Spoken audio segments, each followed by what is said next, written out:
21장 1절에서 11절까지의 말씀을 통하여 고난주간에 묵상해야 할 사건들, 이러한 제목의 말씀으로 은혜를 나누고자 합니다.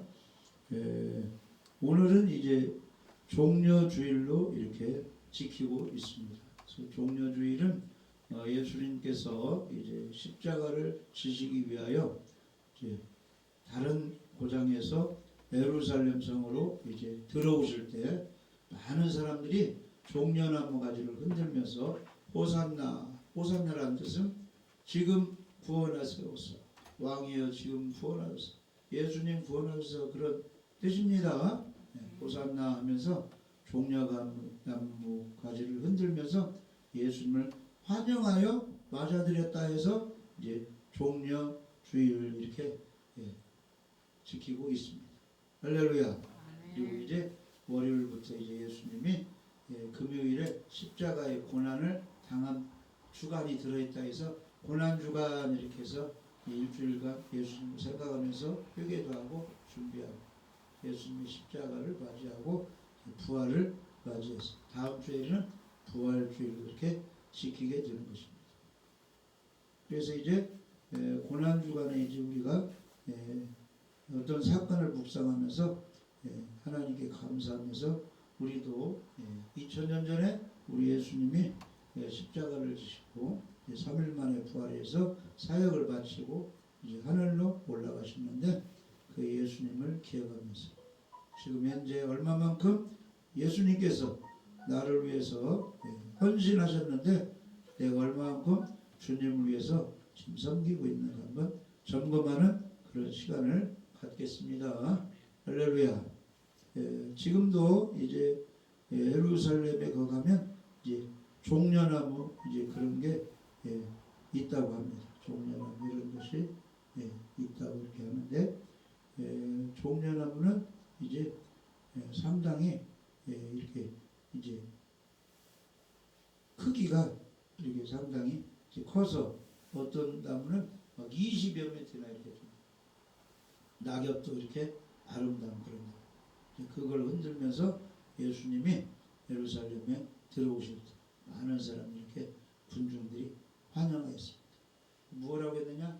호산나, 호산나 하면서 환영했는데 호산나 뜻은 지금 우리를 구원하소서 이런 뜻입니다. 그러면 그 당시만 호산나 해야 되겠어요? 지금 우리가 하루하루를 살아가면서 호산나 불러야 되겠어요? 호산나 찬양을 해야 돼. 나 지금 직장 다니고 있는데 가정생활 하는데 무슨 사역을 하는데 사업을 하는데 예수 믿는 사람은 지금 나를 좀 구원하소서, 나를 좀 도와주소서 이렇게 하나님께 아뢰면서 찬양 불러야 됩니다.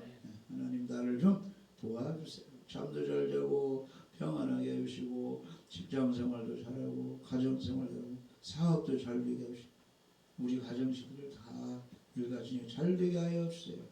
한 사람 한 사람 찾아가셔서 구원하소서 호산나 하면서 우리가 기도도 하고 찬양하며 주님을 맞아들여야 될 줄 믿어집니다. 그래서 많은 사람들이 환영했어요. 예수님을 맞이했어요. 그래서 예수님께서는 말씀하시기를 마태복음 10장 40절 41절 보시면 마태복음 10장 40절 41절 보시면 너희를 영접하는 자는 나를 영접하는 것이 나를 영접하는 자는 나를 보내신 이를 영접하는 것입니다.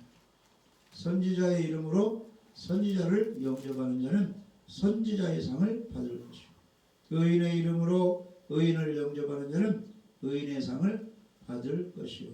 할렐루야. 그러니까 영접을 잘해야 돼. 예수님을 영접해야 됩니다. 하나님 아들로 나의 구원자, 나의 신랑을 잘 영접하면 구원의 상을 받고 여러 가지 하나님이 은혜를 내려 주시는 것입니다. 예수님의 예루살렘에 입성을 종려가지를 왕이여 평강의 왕이여 호산나 주님의 이름으로 오시는 구원자 우리를 구원하게 환영했듯이 우리도 매일매일 주님을 보시더라. 환영해야 될 줄 믿었습니다. 그래서 하나님은 예수님은 어떤 사람에게 찾아가시느냐? 찬양을 부르고 찬양. 할렐루야.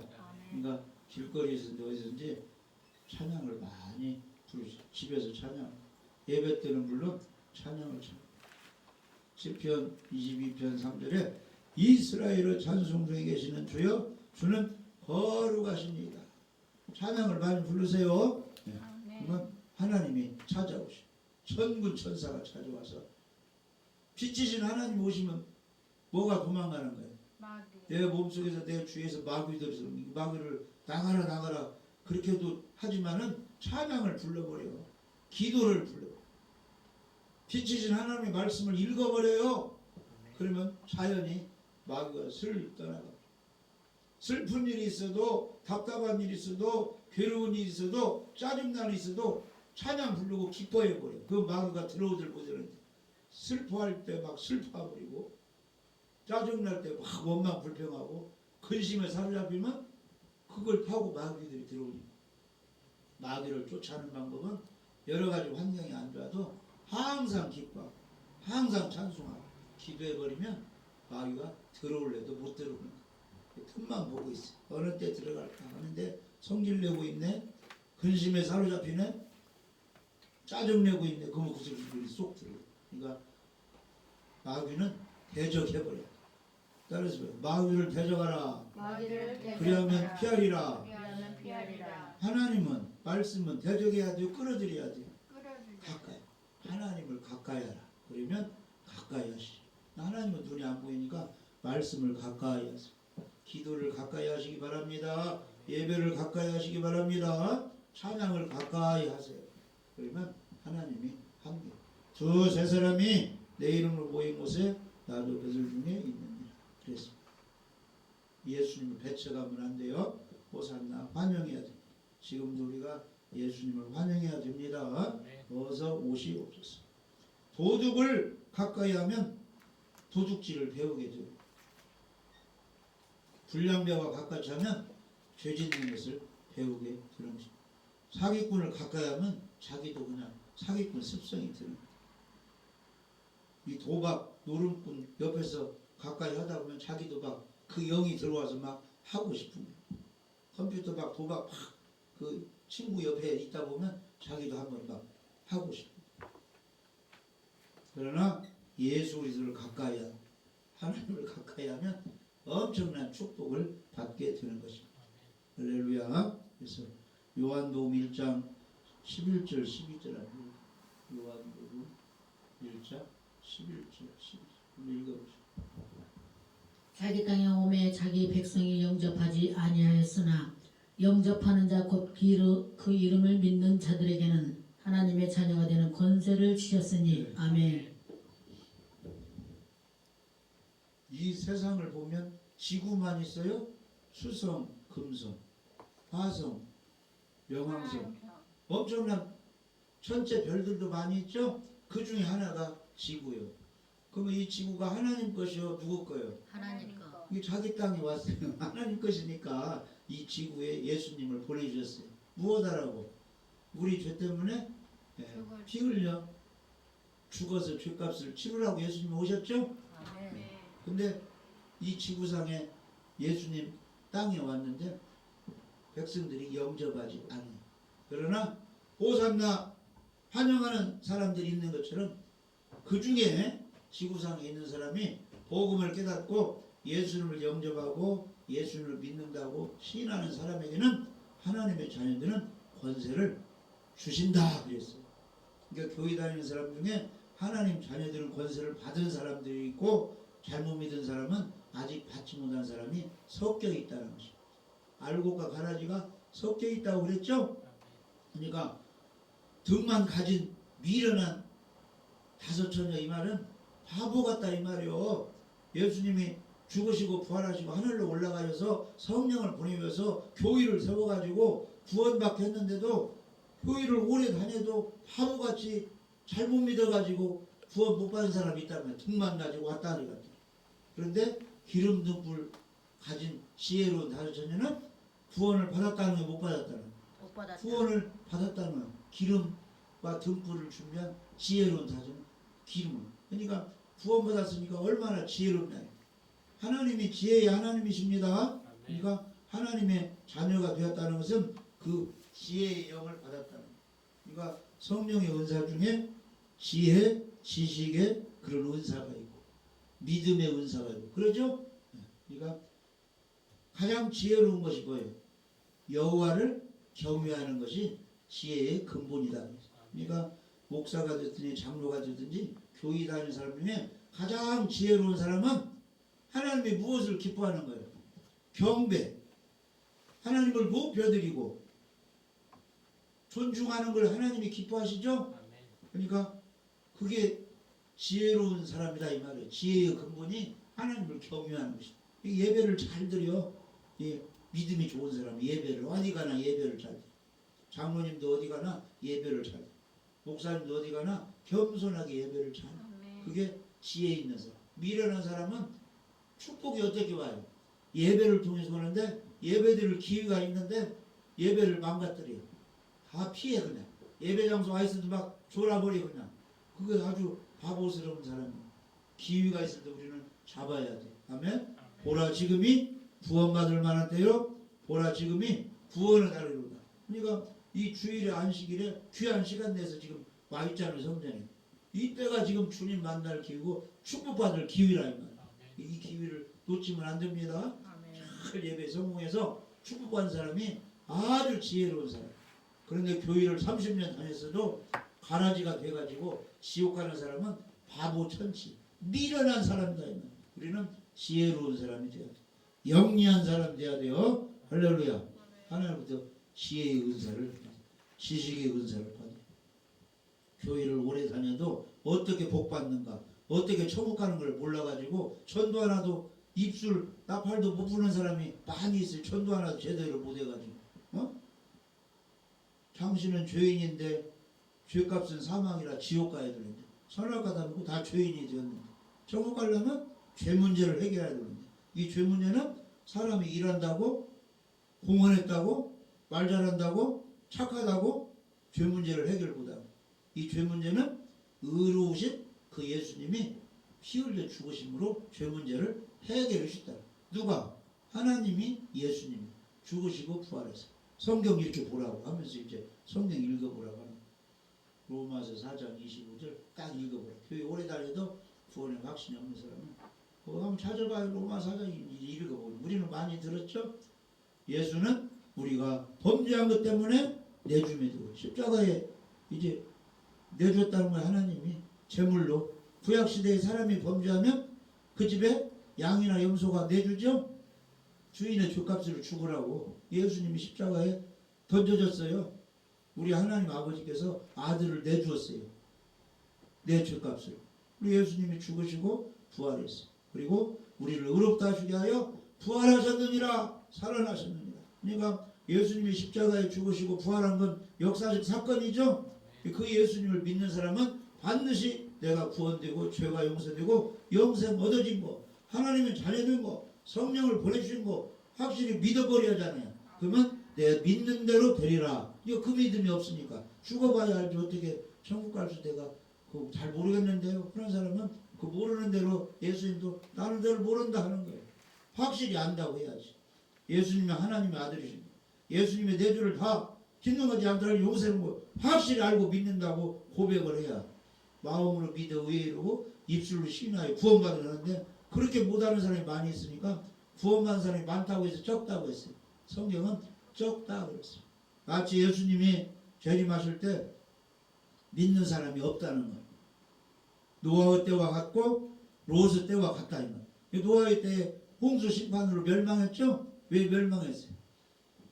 하나님의 아들들과 사람의 딸들이 막 섞여버리니까 믿는 사람 안 믿는 사람 막 섞여서 막 마귀의 종이 되어버리니까 심판을 당한. 오늘날 교회 다니는 사람이 서양 사람과 섞여가지고 막 술 퍼마시고 나쁜 짓 하고 이렇게 해버리면 멸망 받는 거예요. 그 믿음 없는 사람이 하는 행동이잖아요. 그렇게 하고 직장 다녀도 집사인데도 장로인데도 가만히 있어. 왜냐면 술 따라 먹을 때 같이 회식 때 뭐 얻어 처먹으려고 가만히 있는 거예요. 말을 안 해요. 그냥 교회 다닌다고. 같이 먹고 마시고 주질라고. 시인을 해야 됩니다.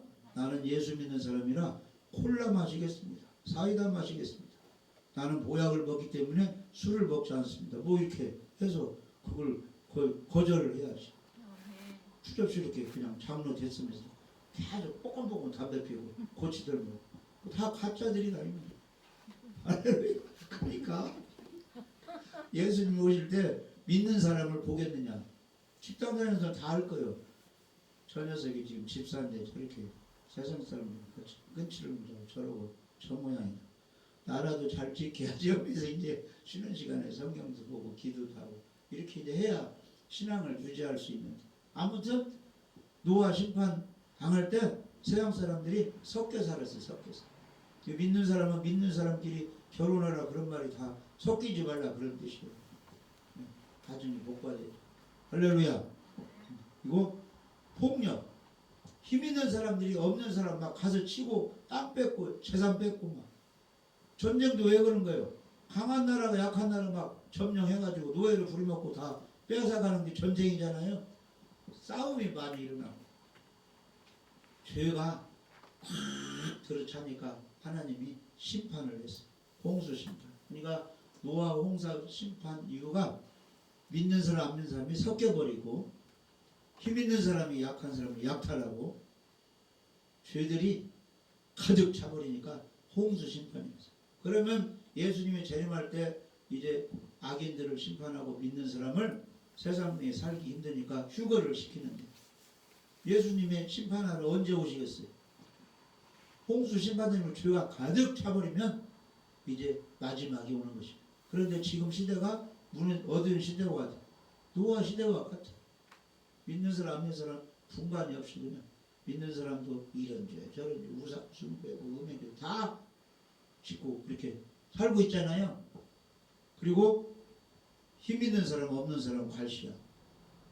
이게 법을 이용해 가지고 다 이제 물질 도둑질을 다 해먹고 그 다음에 죄가 어린이들도 다 겁니다.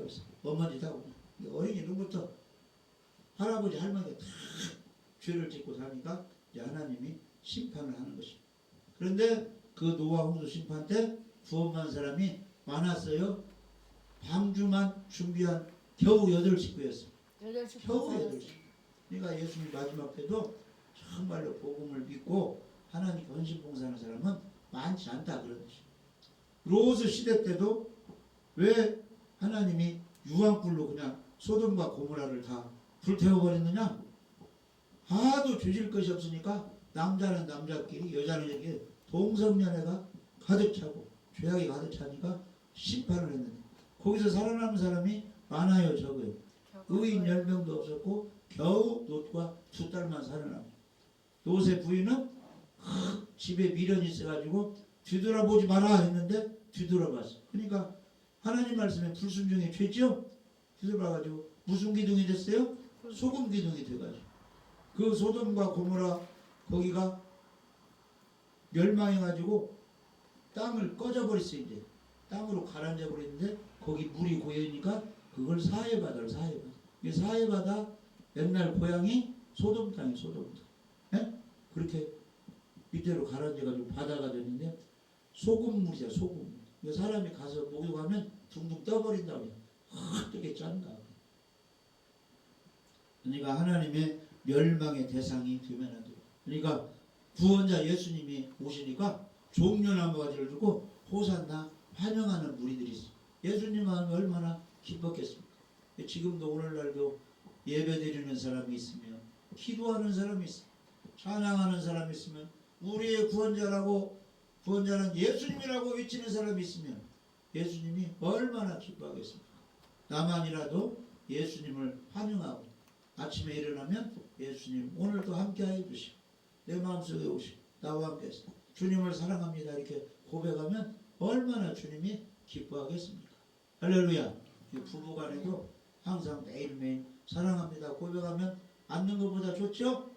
자녀도 부모에게 인사도 하고 사랑합니다 감사합니다 이렇게 부모도 자녀들에게 니네들이 있으니까 이게 또 부스하고 기쁘다 이렇게 하면 서로 주고받고 싶어요. 우리 하나님도 인격적인 하나님이기 때문에 하나님께 항상 하나님 감사합니다.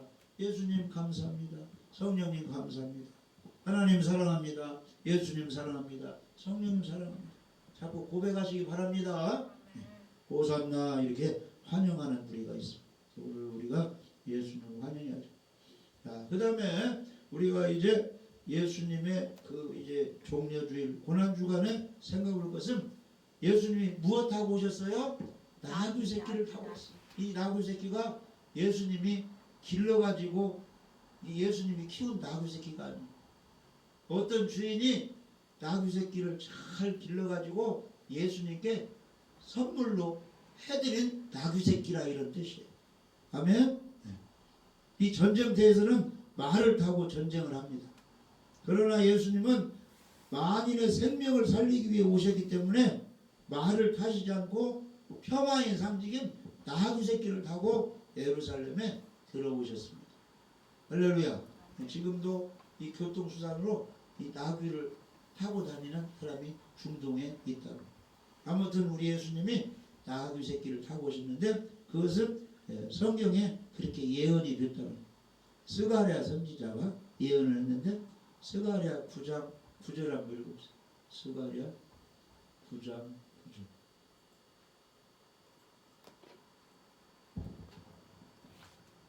시온에 따라 크게 기뻐할지어다. 예루살렘에 따라 즐거이 부를지어다. 보라 내 왕이 내게 임하시나니 그는 공의로우시며 구원을 베푸시며 겸손하여서 나귀를 타시나니 나귀의 작은 것 곧 나귀 새끼이니라. 아멘. 아멘. 예수님이 오시기 전에 520년 전에 이렇게 예언을 했어요. 하나님이 알려주니까. 아멘. 이게 예언가가 선지자들이요. 스가랴, 말라기 다 예언했죠. 미가 선지자는 예수님이 이스라엘 베들레헴 땅에 오신다 이렇게 예언을 했고, 이사야 선지자는 처녀가 잉태하여 예수님을 낳을 것이다. 이 예언을 했습니다. 예언대로 다 이루어집니다. 근데 예수님이 다시 오신다고 예언했어요, 안 했어요? 천사들도 예언하고 예수님도 그렇게 말씀하시고, 사도 바울도 예수님이 오시면 공중으로 이렇게 휴거되는 사람들이 있다고 이런 거 다 예언됐으니까 우리는 믿고 기다리고 있는 것입니다.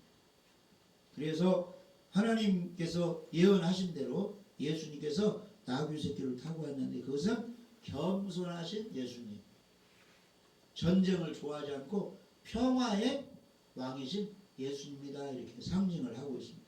할렐루야. 그러니까 그 예수님을 믿는 사람은 예수님처럼 겸손해야 돼. 절대 싸우지 말고 화목해야 되는 것입니다. 교회 다니는 사람이 싸운다거나 교만하고 막 자기 자랑하고 하나님을 막 대적하는 사람은 신앙이 잘못된 사람, 마귀 시험에 빠진 사람이죠. 정말로 그 예수님을 따르고 성령의 사람은 겸손하고 자기를 낮추고 서로 화목하고 절대 싸우지 않고 들리지 않고 자기를 낮추게 되어 있습니다.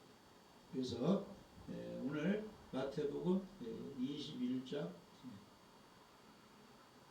3절에 보면 예수님이 이제 6월절 준비를 해야 되니까 이제 예루살렘에 이제 예수님 오시고 고난을 받아야 하는데 나귀 새끼를 타고 이렇게 오시게 됐어요.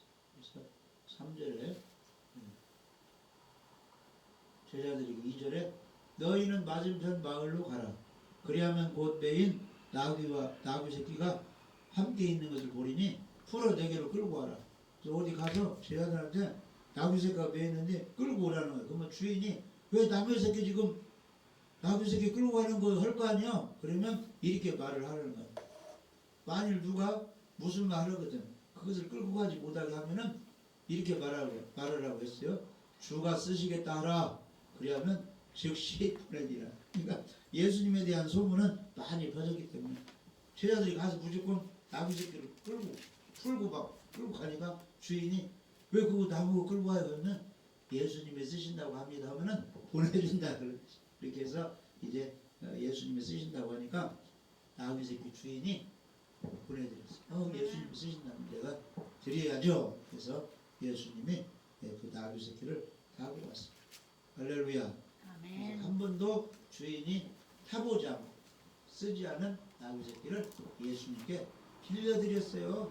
예수님 드렸어요. 예수님 그 나귀의 하시라고. 할렐루야.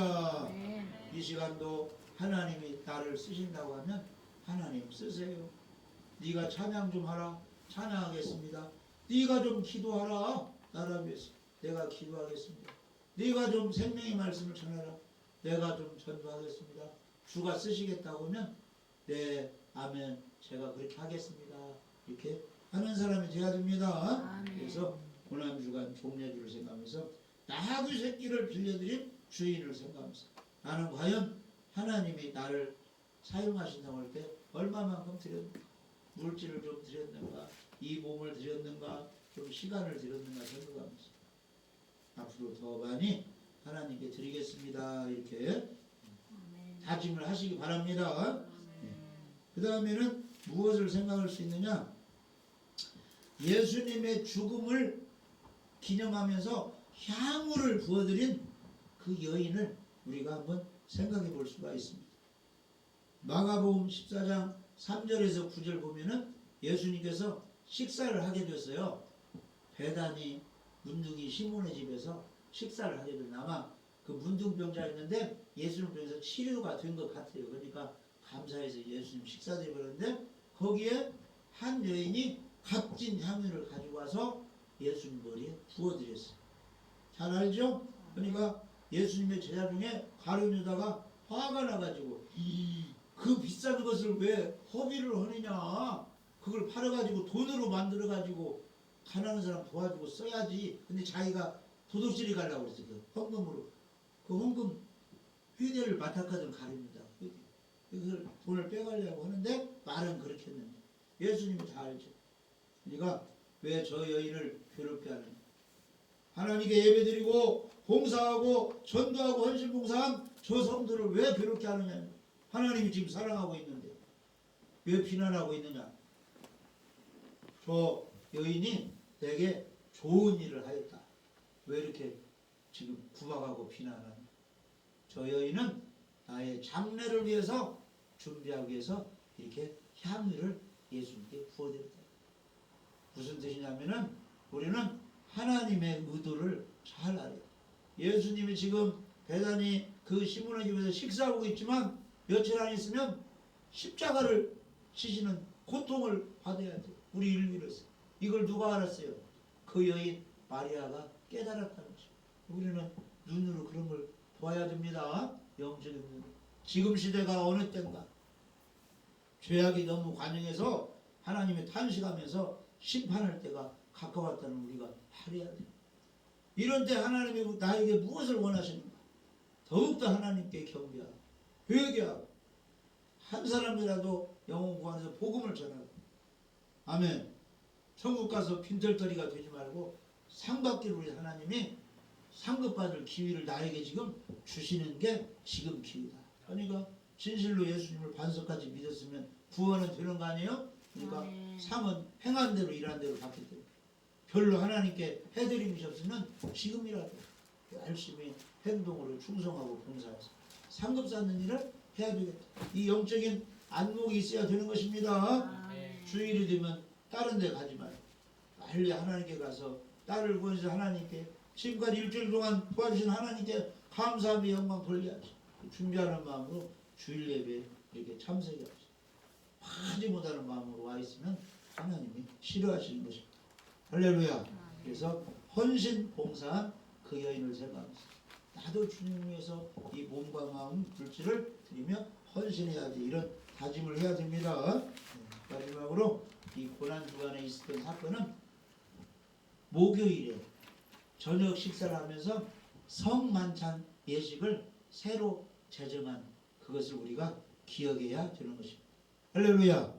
그래서 마태복음 26장 17절에서 29절 보면은 이제 유월절을 준비해야 되는데 오늘 방이 있어야 될 거 아니에요. 예수님이 야 제자들에 가서 누가 물동이를 이고 가는데 그 사람에게 예수님이 지금 유월절을 지금 지키기 위해서 장소가 필요하다면 그 사람이 장소를 제공합니다. 그러니까 제자들이 나가보니까 누가 물동이를 이고 옛날에는 우물에서 두레박으로 물을 펴가지고 그걸로 이제 밥도 하고 이렇게 했어요. 물동이 누가 하니까 물동이 누가 하면 옛날에 또 물이 흘러내려 막 이런 물동이 누가 하는데 제가 예수님 말씀하세요.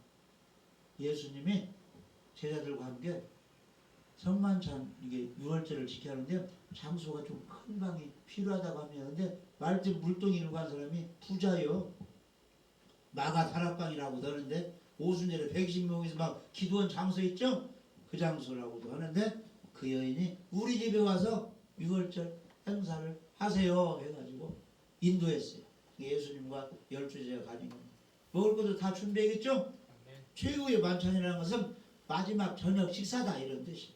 그래서 맛있게 이제 식사를 하고 예수님이 이제 내가 이제 너희 곁을 떠나게 되는데 이 의식을 내가 다시 오실 때까지 행하라 하면서 떡을 주시면서 이것은 내 살이니 받아 먹으라. 잔을 돌리면서 이것은 내가 이제 너희 죄를 위하여 죽는 흘리는 피, 언약의 피다 이렇게 하면서 성만찬 예식을 예수님이 행하셨습니다. 할렐루야. 아멘. 그리고 예수님이 이제 십자가를 지시게 됐어요. 잡혀가지고. 그래서 우리가 고난주간에 있었던 일을 한번 생각하면서 예수님이 성만찬 예식을 행했는데 그것은 바로 우리가 꼭 예수님이 이 땅에 오실 때까지 세상을 떠날 때까지 꼭 기억할 것을 예수님이 말씀하셨는데 예수님이 십자가에 찍힌 그 살 이것은 우리의 생명을 주는 생명의 떡이다. 이렇게 우리가 믿어야 돼요. 예수님이 흘린 피는 내 모든 죄를 용서해 주시는 보혈의 죄사함의 언약의 피다. 우리가 받아들이고 그것을 믿어야 됩니다. 그래서 그 의식을 해가면서 우리가 그 예수님이 우리에게 생명을 주신 것을 기념하는 것입니다. 그래서 요한복음 6장에 보시면 이제 영적 음료, 영적 그 이제 양식이 예수님의 살과 피다 이렇게 말씀하고 있어요. 그래서 요한복음 6장 35절에 예수께서 이르시되 나는 생명의 떡이니 내게 오는 자는 결코 줄이지 아니할 터이요 나를 믿는 자는 영원히 목마르지 아니하리라.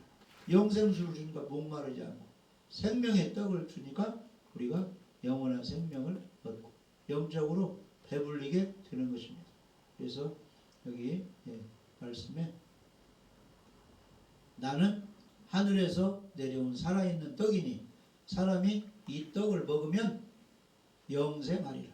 내가 줄 떡은 곧 세상의 생명을 위한 내 살이다. 그러니까 성찬식 때 떡을 주면서 이것은 내 살이니 받아 먹으라. 할렐루야.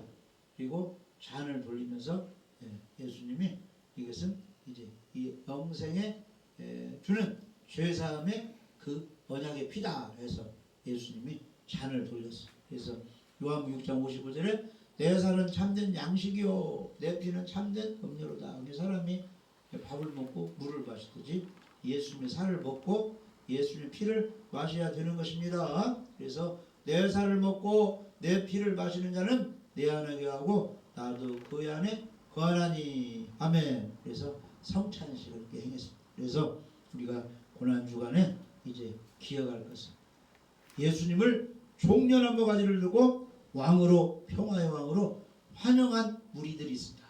우리도 예수님을 환영하며 마음속에 모시고 우리 교회 우리 가정에 모셔드려야 되겠다. 이런 다짐을 해야 됩니다. 할렐루야. 나하규 새끼를 빌려드린 여인처럼 예수님이 사역하시도록 예수님이 타시도록 나를 주님께 드리고 나에게 필요한 것을 주가 쓰시겠다 하면 이렇게 드려야 되는 것입니다. 할렐루야.